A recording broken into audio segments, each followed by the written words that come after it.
Takže jednoznačne sme počuli, že medzi zapojením do sterea a do mona je naozaj rozdiel, dosť markantný.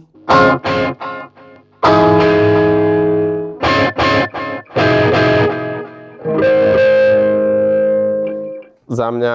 rozhodne to za to stojí zapájať si, teda mať pedalboard, ktorý končí stereo výstupom, kedy používame všetky naše delay a reverby naozaj true stereo, ale predstava, že si vláčim či už či v skúšobni, alebo na live hranie, alebo aj na nahrávanie stále samozrejme dve kombá, s tým spojené bzučáky a tak ďalej, nie je úplne ideálna. Ako vravím, je najlepšie mať, keď do stereo ako rovnaké kombá, ktoré vieme rovnako nastaviť. Ten problém vám vyrieši takáto krabička, vlastne pedálový amp a cap simulátor, ktorý vlastne nahradí obidve kombá, má stereo vstup, čiže z vášho delaya pravý ľavý zapojíte priamo do, ako keby toto boli v podstate dva aparáty, stereo vstup, nastavíte si hlavu, k tomu nejakú bedňu a zvukárovi môžete posielať rovno výstup z týchto dvoch kanálov, pravý, ľavý, ideálne do DI boxu a potom jemu do pultu, ak ide o živé hranie, ale na nahrávanie v podstate automaticky môžete výstup z týchto dvoch výstupov zapojiť do zvukovky, normálne gitarovými káblami do DI vstupov na zvukovke, pretože oproti teda väčším pedálom, ktoré sú napájané zo siete, tak toto nemá až taký hlasný výstup, čiže ten výstup stadiaľ to je stále instrument level, čiže idete do zvukovky, do vašich DI vstupov z tohto a máte hotový v podstate zvuk, ktorý môže použiť ako váš zvukár na život, tak aj vy na nahrávanie.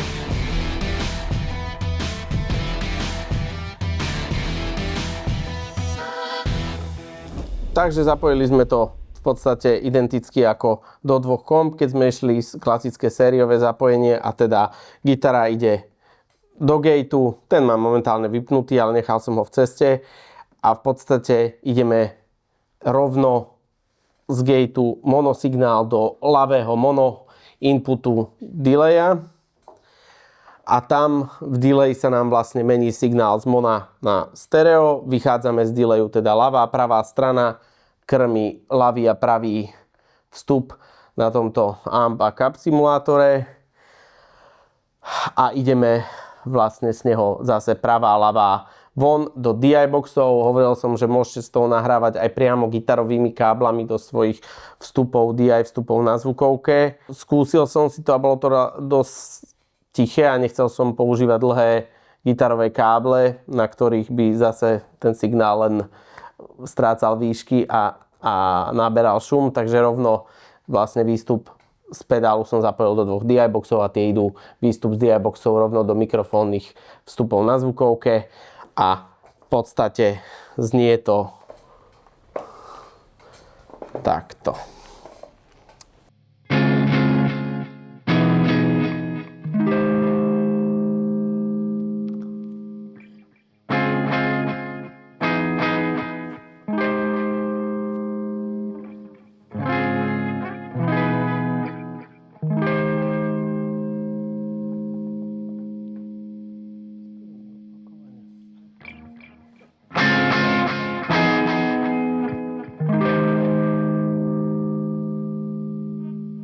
V podstate absolútne bez šumu. Je to veľmi jednoduchý spôsob, ako sa dostať k stereo nahrávke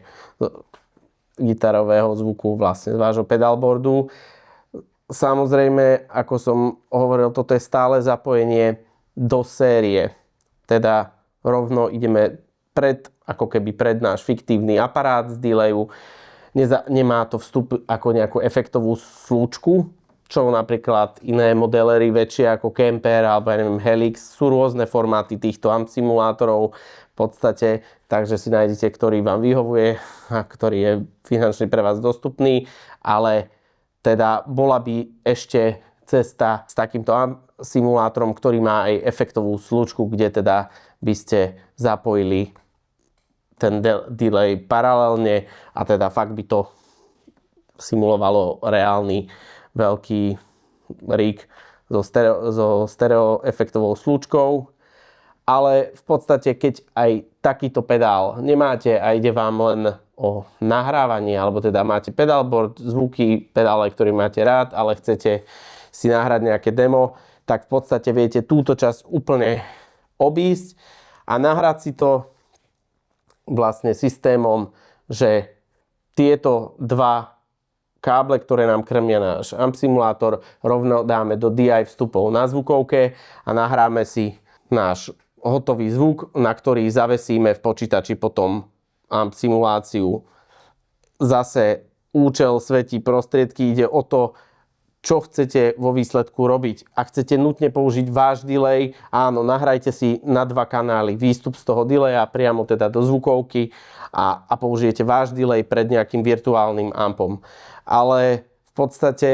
ja doporučujem, pokiaľ to nie je nejaký ultra špeciálny delay, tak nahrajte si len výstup vlastne gitarový DI-ko vlastne za tými vašimi skresleniami, ktoré ak chcete teda používate, ktoré sa vám páčia, nejaké charakteristické fúzy, overdrivey a tak ďalej. Ale vždy môžete v počítače túto stopu nahratú zduplikovať a naozaj si vytvoriť true stereo paralelný setup, kedy ten priamy zvuk s distorčnou mono ide do nejakého ampu a zduplikovanú stopu toho istého signálu, na to v postprodukcii umiestňujete delaye, filtre, modulačné efekty, chorusy a dosiahnete fakt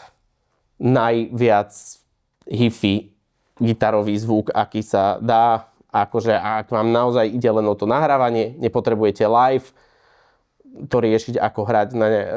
na stage, tak sa obídete aj bez tohto a to si za chvíľu ukážeme. Takže sme už tu pri počítači, v podstate nahrávame ten istý setup, ako sme si ukázali pred chvíľou a teda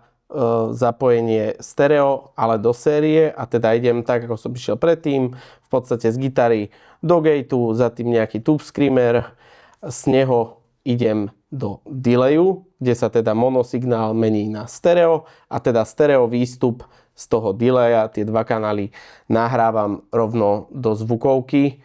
Používam DI boxy, čiže idem do mikrofónnych vstupov. Ak by ste nahrávali rovno výstup z delayu, aj to je samozrejme možnosť, tak idete do DI vstupov na zvukovke. Znie to nejako takto.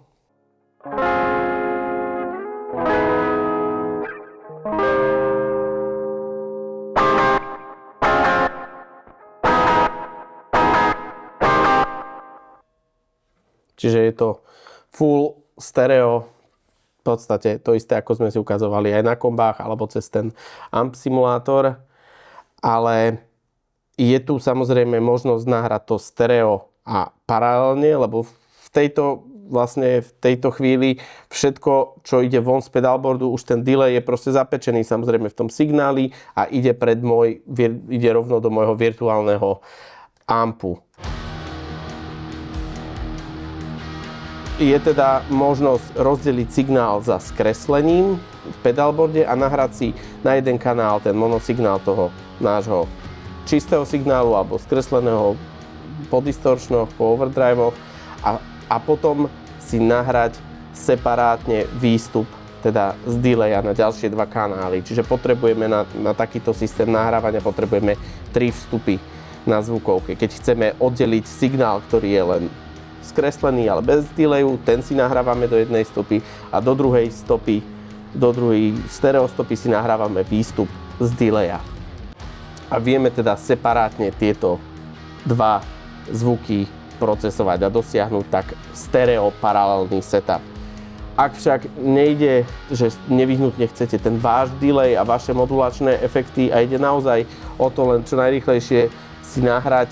nejaký zvuk s vašimi overdrivami z pedálu, nakrmiť tým nejaký virtuálny amp a použijete delaye a reverby, ktoré sú už priamo v tom virtuálnom ampe, pretože